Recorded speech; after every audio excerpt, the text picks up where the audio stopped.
What's up mga please mga aunties? Welcome back sa aking channel. This is Chris Alan at ngayon araw papanoorin natin yung pinakabagong movie na abangan natin sa sinehan. At ito yung kauna-unahang movie ng love team na Parda, diba? Na may title na That Kind of Love. So, inilabas na yung teaser trailer nito at ngayon bibigyan natin ng reaction yung trailer ng nasabing movie. So, hindi ko na ito pahabain pa.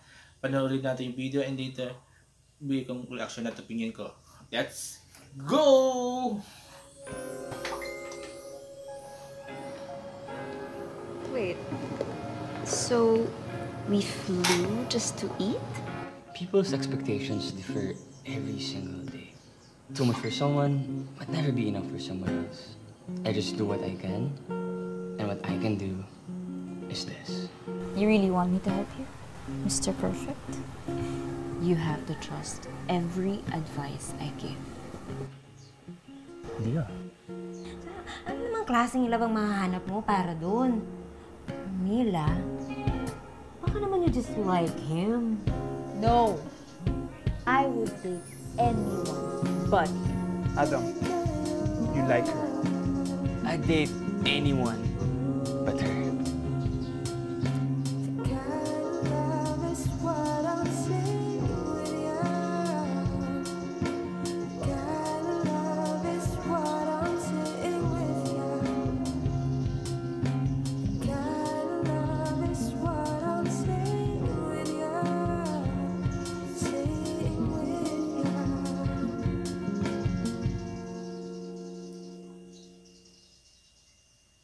Okay, so yun ko, napanood natin yung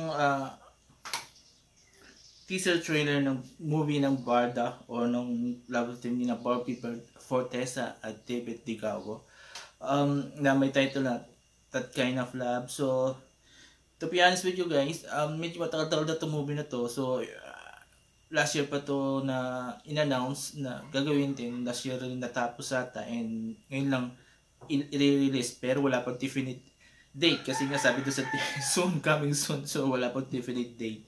Pero na-release na to sa Japan alongside with other Filipino movie yung sa may Arigato Film Festival ata yan, if not mistaken. So, ito sa teaser, to be honest with you, wala masyadong wow factor sa movie. Simple lang. Even to yung moment nilang dalawa ni Barbie sa David, hindi masyadong ganun ka-wow. But still looking forward na baka doon sa full trailer, baka meron silang ibibigay na something na wow na mga eksena. Dito kasi nakita natin mga simple lang. But still, kahit medyo lang, little disappointed lang ako doon sa teaser. But still, I'm looking forward for this movie. Baka naman sa full movie, mas maganda yung makikita natin. Mas kilig, mas nakaka-inlove, diba? Kasi romantic movie to, so yun. Yun. So, still, kasi I've been following Barda, diba, sa kanilang journey as love team and maraming natutuwa.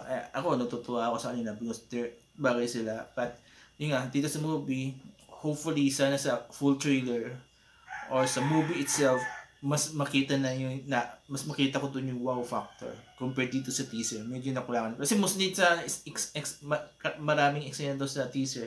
Nakita ko na doon sa mga clips, mga behind the scenes galing sa movie na ilabas mga social media like sa TikTok, diba? So, kaya hindi ka kawaw.